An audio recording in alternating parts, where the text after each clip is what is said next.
ओम शांति। आज 30 जनवरी 2021 की मुरली है। मीठे बाबा बोले, मीठे बच्चे, तुम्हारी याद की यात्रा बिल्कुल ही गुप्त है। तुम बच्चे अभी मुक्ति धाम में जाने की यात्रा कर रहे हो। बाबा आज बता रहे हैं कि तुम्हारी जो याद की यात्रा है वो बिल्कुल ही गुप्त है। तुम बच्चे अभी मुक्ति धाम व घर जाने की यात्रा कर रहे हो। हमारा घर मुक्ति धाम है, अभी हम जाने की प्रैक्टिस कर रहे हैं। प्रश्न बाबा पूछ रहे हैं, स्थूल वतन वासी से सूक्ष्म वतन वासी फरिश्ता बनने का पुरुषार्थ क्या है?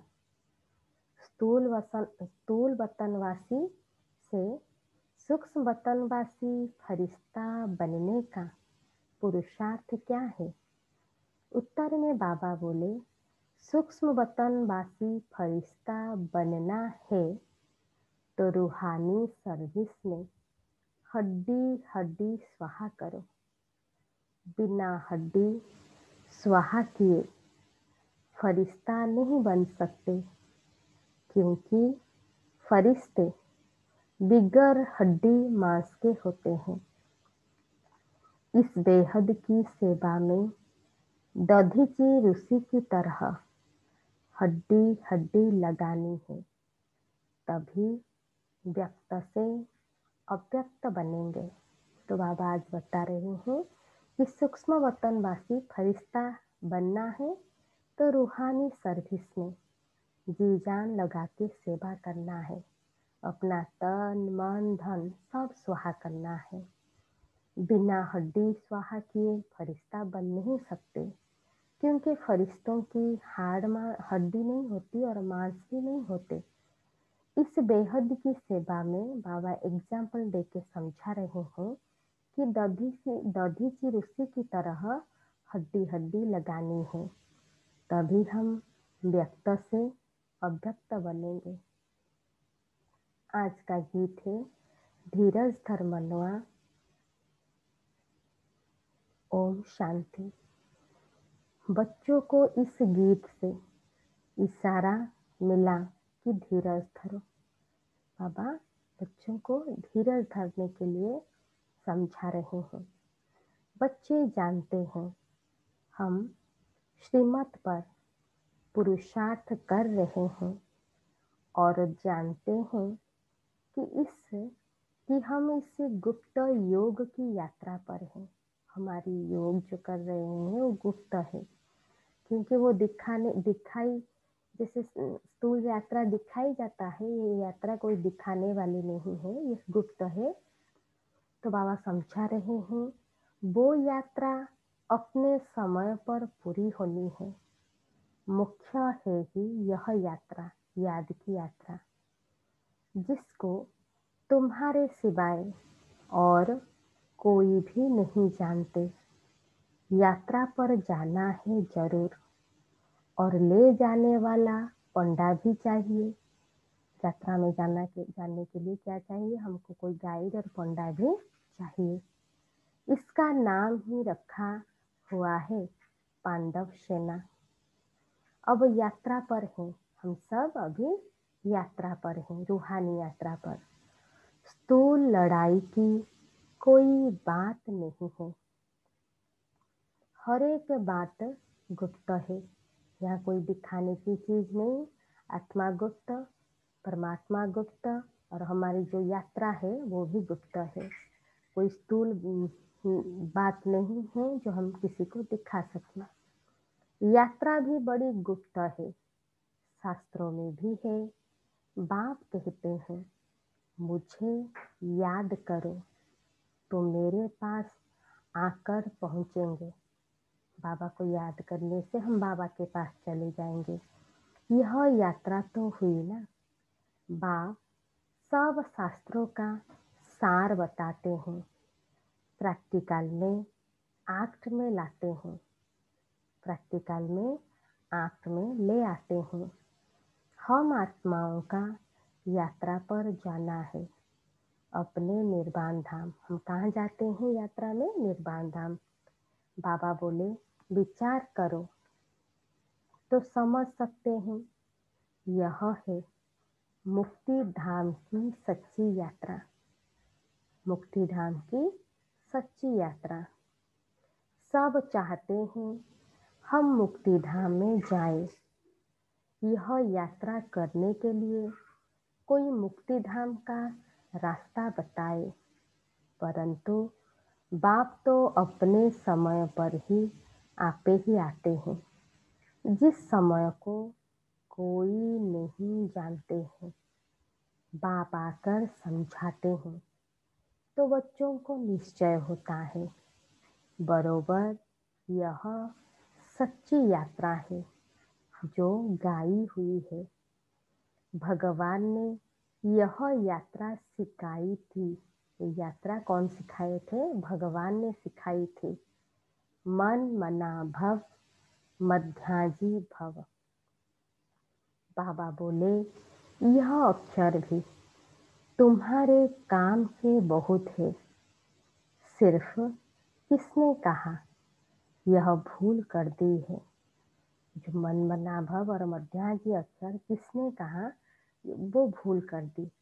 शिव बाबा के नाम के बदले श्री कृष्ण का नाम डाल दिया। बाबा कहते हैं देह सहित देह के संबंधों को भूल जाओ। इनको ब्रह्मा बाबा को भी देह है, इनको भी समझाने वाला दूसरा है, जिसको अपनी देह नहीं है। ब्रह्मा बाबा को भी समझाने वाला जो है उसको भी देह नहीं है। बाबा बोले वो बाप है विचित्र, जिसका कोई चित्र नहीं। शिव बाबा उनको कोई चित्र नहीं है, और तो सबके चित्र है, सबके शरीर है, चित्र है, लेकिन शिव बाबा का कोई शरीर नहीं, कोई आकारी चित्र नहीं, साकार चित्र नहीं। साकारी दुनिया चित्रशाला है। विचित्र और चित्र अर्थात जीव और आत्मा का यह मनुष्य स्वरूप बना हुआ है। जब आत्मा शरीर में आती है तब उसका चित्र बनता है। तो वो बाप है विचित्र। समझाते हैं मुझे इस चित्र का आधार लेना पड़ता है, माना ब्रह्मा बाबा की तन की आधार लेना पड़ता है। बरोबर शास्त्रों में है, भगवान ने कहा था, जबकि महाभारत लड़ाई भी लगी थी, राजयोग सिखाते थे, जरूर राजाई स्थापन हुई थी। बाबा बोले अभी तो राजाई है नहीं, राजयोग भगवान ने सिखाया था नई दुनिया के लिए, क्योंकि विनाश सामने खड़ा था। समझाया जाता है ऐसा हुआ था जबकि स्वर्ग की स्थापना हुई थी। बाबा बोले वो लक्ष्मी नारायण का राज्य स्थापना हुआ था। अभी तुम्हारी बुद्धि में है, सतयुग था, अभी कलयुग है। फिर बाप वही बातें समझाते हैं। ऐसा तो कोई कह न सके, ऐसा तो कोई कह न सके कि मैं परम धाम से आया हूँ तुमको वापिस ले जाने। शिव बाबा के सिवाय कोई ये बात समझा नहीं सकता और बोल भी नहीं सकता कि मैं परम धाम से आया हूँ तुम बच्चों को वापिस ले जाने। बाबा बोले परम पिता परमात्मा ही कह सकते हैं, ब्रह्मा द्वारा, और किसके द्वारा भी कह नहीं सकते। सूक्ष्म वतन में है ही ब्रह्मा विष्णु और शंकर। ब्रह्मा के लिए भी समझाया है कि वो है अव्यक्त ब्रह्मा और यह है व्यक्त ब्रह्मा। सूक्ष्म वतन में जो ब्रह्मा है उनका संपूर्ण फरिश्ता स्वरूप वो है अव्यक्त ब्रह्मा। और यहाँ स्थूल बतन में है व्यक्त। बाबा बोले तुम अभी फरिश्ता बनते हो। फरिश्ते स्थूल बतन में नहीं होते। फरिश्तों को हड्डी मांस नहीं होता है। यहाँ इस रूहानी सर्विस में हड्डी आदि सब खलास कर देते हैं, फिर फरिश्ते बन जाते हैं।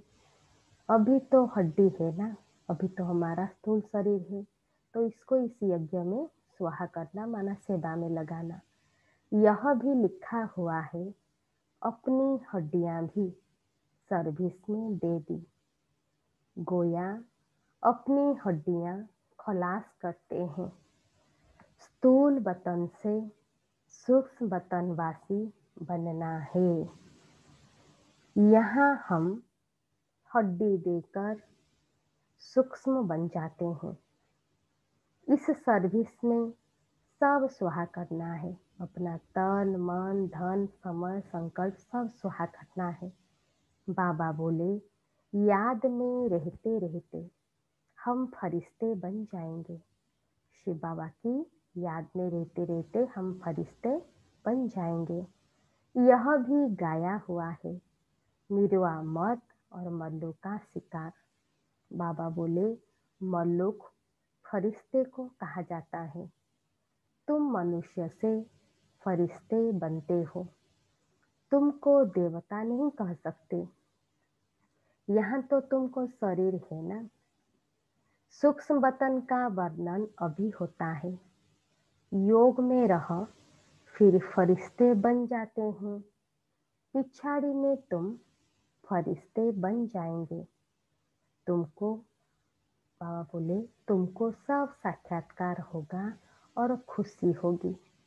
मनुष्य तो सब काल का शिकार हो जाएंगे।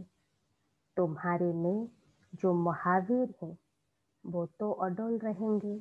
जो महावीर हैं, जिनकी स्थिति बहुत अच्छी है, जो निरंतर बाबा की याद में रहते हैं, तो वो क्या रहेंगे, बाबा उनको बोलते हैं महावीर हैं और वो अडोल रहेंगे। बाकी क्या क्या होता रहेगा। विनाश की सीन तो होनी है ना। अर्जुन को विनाश का साक्षात्कार हुआ। एक अर्जुन की बात नहीं है। अर्जुन माना अर्जन करने वाला। बाबा बोले कोई एक अर्जुन की बात नहीं, हम सब अर्जुन हैं जो अभी परमात्मा से ज्ञान की अर्जन कर रहे हैं। तुम बच्चों को विनाश और स्थापना का साक्षात्कार होता है।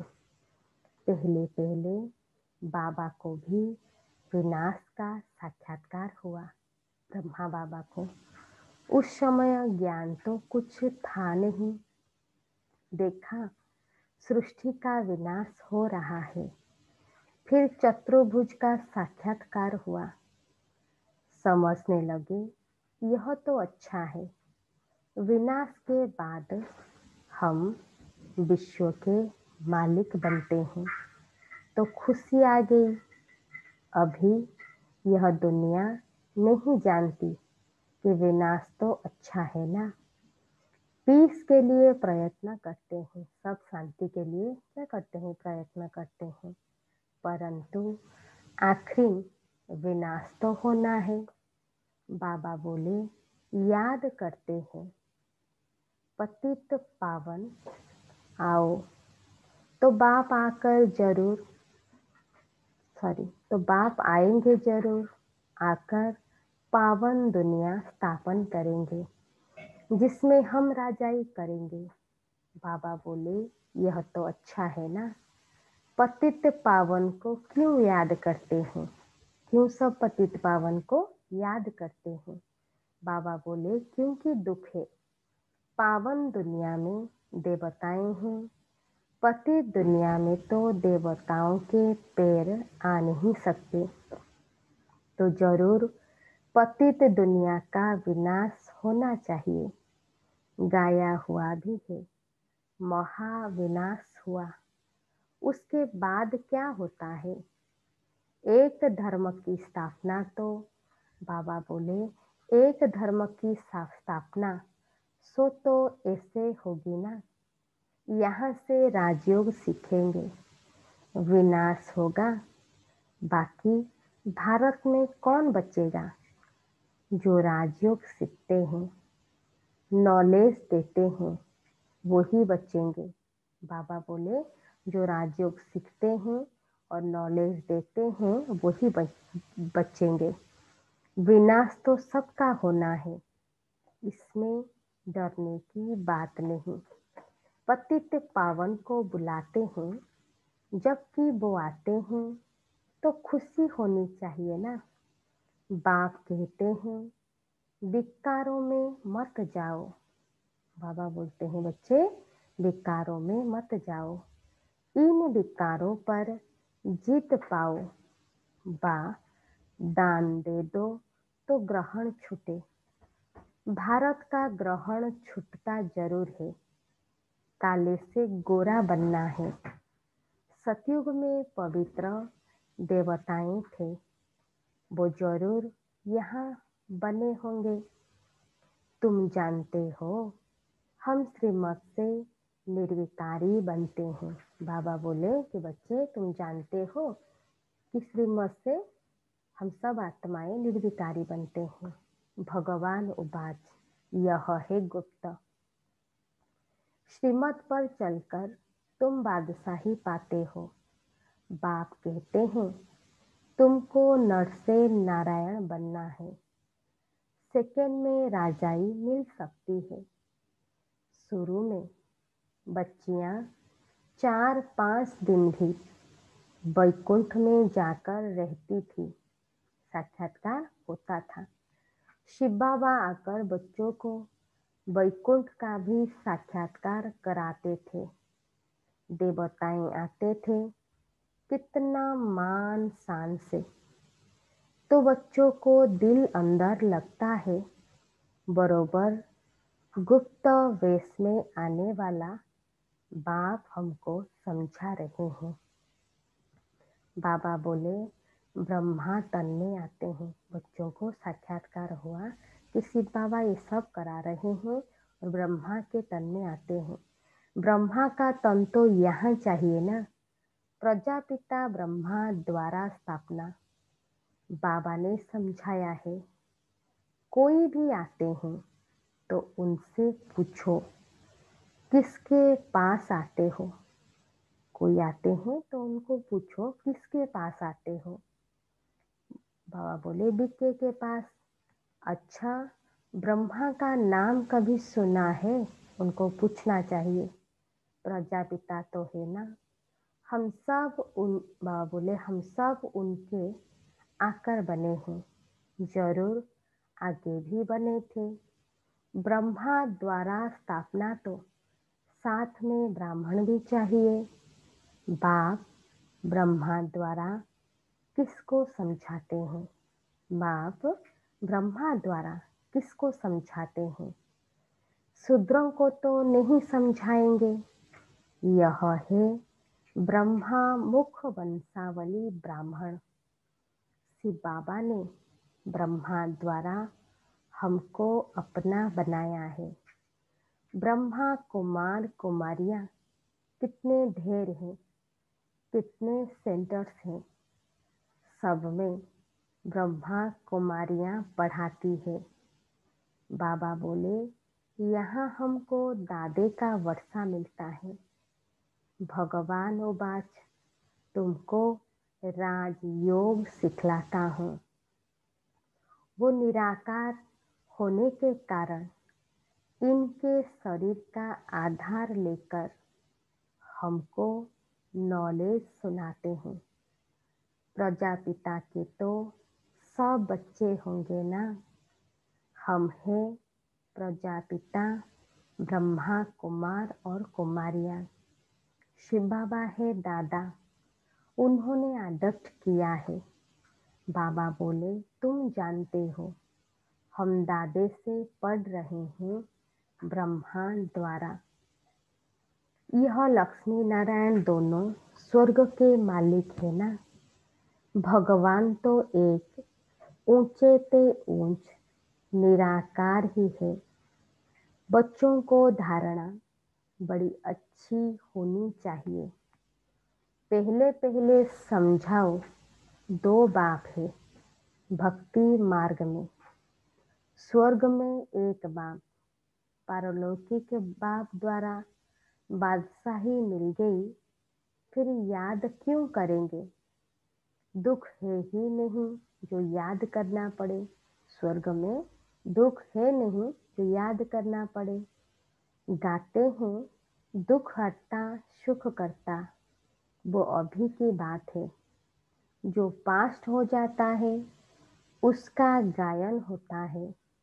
महिमा है एक की, महिमा है एक की। वो एक बाप ही आकर पतितों को पावन बनाते हैं। मनुष्य थोड़ी समझते हैं, वो तो पास्ट की कथा बैठ लिखते हैं। बाबा बोले, तुम अभी समझते हो। बरोबर बाप ने राजयोग सिखाया, जिससे बादशाही मिली। 84 का चक्र लगाया। अभी फिर हम पढ़ रहे हैं, फिर 21 जन्म राज्य करेंगे, ऐसा देवता बनेंगे। इससे कल्प पहले बने थे। समझते हो, हमने पूरा 84 जन्मों का चक्र लगाया। अब फिर सतयुग त्रेता में जाएंगे। तब तो बाप पूछते हैं, आगे कितने बार मिले हो? बाबा पूछते हैं कि बच्चे आगे कितने बार मिले हो? यह प्रैक्टिकल बात है ना। नया भी कोई सुने तो समझेंगे 84 का चक्र तो जरूर है। जो पहले वाले होंगे उनका ही चक्र पूरा हुआ होगा। बुद्धि से काम लेना है। इस मकान में, इस ड्रेस में, बाबा हम आपसे अनेक बार मिलते हैं और मिलते रहेंगे। बच्चे बाबा से बोलते हैं, बाबा इस मकान में, इस ड्रेस में, माना इस शरीर में हम आपसे अनेक बार मिलते हैं और मिलते रहेंगे। पतित से पावन, पावन से पतित होते ही आए हैं। कोई चीज सदैव नहीं रहे। बाबा बोले, कोई चीज सदैव नई ही रहे यह तो हो नहीं सकता। पुरानी जरूर बनती है। हर चीज सत्तो रजो तमो में आती है। अभी तुम बच्चे जानते हो, नई दुनिया आ रही है। उसको स्वर्ग कहा जाता है, यह है नर्क। बाबा बोले, वो है पावन दुनिया। बहुत पुकारते हैं, हे पतित पावन, हमको आकर पावन बनाओ। क्योंकि दुख जास्ती होता जाता है ना। बाबा बोले, परंतु यह समझते नहीं कि हम ही पूज्य थे, फिर पुजारी बने। द्वापर में पुजारी बने, अनेक धर्म होते गए। बरोबर पतित से पावन, पावन से पतित होते आए हैं। भारत के ऊपर ही खेल है। तुम बच्चों को अब स्मृति आई है। बाबा बोले कि तुम बच्चों को अब स्मृति आई है। अब तुम शिव जयंती मनाते हो। बाकी और कोई शिव को तो जानते ही नहीं है। हम जानते हैं। बरोबर हमको राजयोग बाबा बाबा बोले, बरोबर हमको राजयोग सिखलाते हैं। ब्रह्मा द्वारा स्वर्ग की स्थापना हो रही है।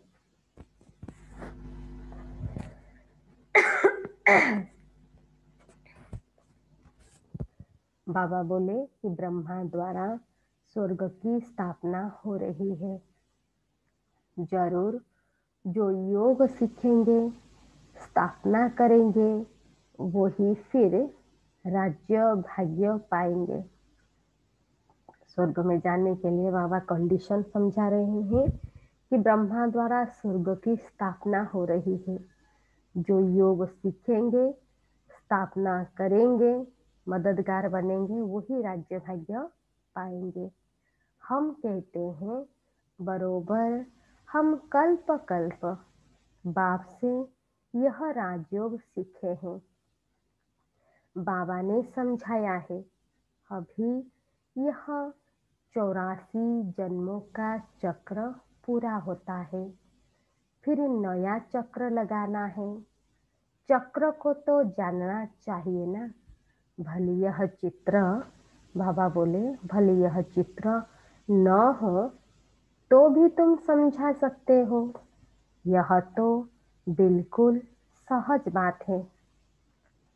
बरोबर भारत स्वर्ग था, अब नरक है। सिर्फ वो लोग समझते हैं कलयुग अर्जुन बच्चा है। तुम कहते हो यह तो कलयुग का अंत है, चक्र पूरा होता है। बाप समझाते हैं मैं आता हूँ पतित दुनिया को पावन बनाने। तुम जानते हो हमको पावन दुनिया में जाना है। तुम मुक्ति जीवन मुक्ति, बोले तुम मुक्ति जीवन मुक्ति धाम, शांति धाम, सुख धाम और दुख धाम को भी समझते हो, परंतु तकदीर में नहीं है तो फिर यह ख्याल नहीं करते कि क्यों न हम सुख धाम में जाएं। बरोबर हम आत्माओं का घर वो शांति धाम है। हम सब आत्माओं का घर शांति धाम है। बाबा बोले वहाँ आत्मा को ऑर्गन्स न होने के कारण कुछ बोलती नहीं है। शांति वहाँ सबको मिलती है। सतयुग में है एक धर्म, यह अनादि अविनाशी वर्ल्ड ड्रामा है जो चक्र लगाता ही रहता है। आत्मा कभी विनाश नहीं होती है। शांति धाम में भी थोड़ा समय ठहरना ही पड़े। यह बहुत समझ की बातें हैं। कलयुग है दुख धाम, कितने अनेक धर्म है, कितना हंगामा है। जब बिल्कुल दुख धाम होता है तब ही बाप आते हैं। दुख धाम के बाद है फूल सुख धाम। शांति धाम से हम आते हैं सुख धाम में, फिर दुख धाम बनता है। सतयुग में संपूर्ण निर्विकारी, यहाँ है संपूर्ण विकारी। यह समझा, बाबा बोले यह समझाना तो बहुत सहज है ना। इसके लिए क्या चाहिए? हिम्मत चाहिए। कहाँ भी जाकर समझाओ। यह भी लिखा हुआ है। हनुमान सत्संग में पीछे जुतियों में जाकर बैठता था, तो महावीर जो होंगे वो कहाँ भी जाकर युक्ति से सुनेंगे, देखे क्या बोलते हैं। तुम ड्रेस बदलकर कहाँ भी जा सकते हो, उनका कल्याण करते। बाबा भी गुप्त वेश में तुम्हारा कल्याण कर रहे हैं ना। मंदिरों में कहाँ भी निमंत्रण मिलता है तो जाकर समझाना है। दिन प्रतिदिन तुम होशियार होते जाते हो। सबको बाप का परिचय तो देना ही है। ट्रायल करनी होती है। यह तो गाया हुआ है। बाबा बोले, पिछाड़ी में सन्यासी, राजाएं आदि आए। राजा जनक को सेकंड में जीवन मुक्ति मिली। वो फिर जाकर त्रेता में अनुजनक बना। अच्छा, मीठे मीठे सिक्के लड्ढे बच्चों प्रति माता पिता बाप दादा का याद प्यार और गुड मॉर्निंग। रूहानी बाप की रूहानी बच्चों को नमस्ते। हम सब रूहानी बच्चों की रूहानी बाप दादा को भी याद प्यार नमस्ते नमस्ते गुड मॉर्निंग। धारणा के लिए मुख्य सार। फर्स्ट पॉइंट, बाबा बोले, अंतिम विनाश की सीन देखने के लिए अपनी स्थिति महावीर जैसी निर्भय अडोल बनानी है। गुप्त याद की यात्रा में रहना है। बाबा बोले, अंतिम विनाश की जो सीन होगी उसको देखने के लिए अपनी स्थिति महावीर जैसी निर्भय और अडोल बनानी है। गुप्त याद की यात्रा में रहना है। बाबा की याद में रहने की हमेशा प्रैक्टिस करनी है और निरंतर याद रहे। सेकेंड पॉइंट, बाबा बोले, अव्यक्त वतनवासी फरिश्ता बनने के लिए बेहद सेवा में दधीची ऋषि की तरह अपनी हड्डी हड्डी स्वाहा करना है। अव्यक्त वतनवासी फरिश्ता बनने के लिए जो बेहद की सेवा है, बाबा की जो सेवा है, इसी सेवा में दधीची ऋषि की तरह अपनी हड्डी हड्डी माना जी जान लगाकर सेवा करनी है। तन मन धन सब स्वाहा करना है। आज का वरदान, एकांत और अंतर्मुक्ता के अभ्यास द्वारा स्वयं को अनुभवों से संपन्न बनाने वाले मायाजीत भव। एकांत और अंतर्मुक्ता के अभ्यास द्वारा स्वयं को अनुभवों से संपन्न बनाने वाले मायाजीत भव। विस्तार में बाबा बोले, नॉलेजफुल के साथ पावरफुल, अर्थात अनुभवी मूर्त बनने के लिए एकांतवासी और अंतर्मुखी बनो। नॉलेज तो हमारे पास है, बाबा बोले नॉलेजफुल के साथ साथ पावरफुल भी बनना है। इसके लिए क्या करना है? अनुभवी मूर्त बनना है और एकांतवासी और अंतर्मुखी बनो। नॉलेजफुल के साथ पावरफुल, अर्थात पावर कब आएगा? जब हम अनुभवी मूर्त बनेंगे। और पावरफुल व अनुभवी मूर्त बनने के लिए बाबा बोले एकांतवासी और अंतर्मुखी बनो।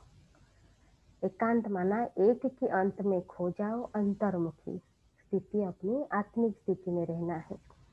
डगमग होने का कारण है अनुभव की कमी। हमारी स्थिति ऊपर नीचे होने के कारण है अनुभव की कमी। इसीलिए सिर्फ समझने समझाने वाले या मनन मूर्त नहीं बनो। अनुभवी बनने के लिए बाबा बोले सिर्फ खुद समझ कर दूसरों को समझाएंगे और सिर्फ मनन चिंतन नहीं करना है। एकांतवासी बन। एकांतवासी माना एक की बाबा की याद में रहकर हर पॉइंट के अनुभवी बनो, तो किसी भी प्रकार के धोखे से, दुख व दुविधा से बच जाएंगे। किसका बच्चा हूँ? अपने से बातें करनी है, मैं किसका बच्चा हूँ, क्या प्राप्ति है। इस पहले पाठ का अनुभव कर लिया तो मायाजीत सहज ही हो जाएंगे। जब हम ये पाठ को पक्का कर लेंगे कि मैं कौन हूँ और किसकी हूँ, किसका बच्चा हूँ और मेरे प्राप्ति मुझे क्या मिल रहा है। तो बाबा बोले तुम सहज ही मार्जित हो जाओगे। स्लोगन में बाबा बोले जिम्मेदारी संभालते हुए डबल लाइट रहने वाले ही बाप के समीप रतन है।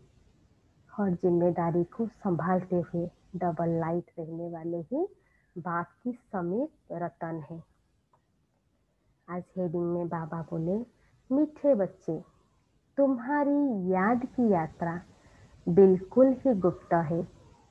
तुम बच्चे अभी मुक्ति धाम में जाने की यात्रा कर रहे हो। अच्छा, ओम शांति।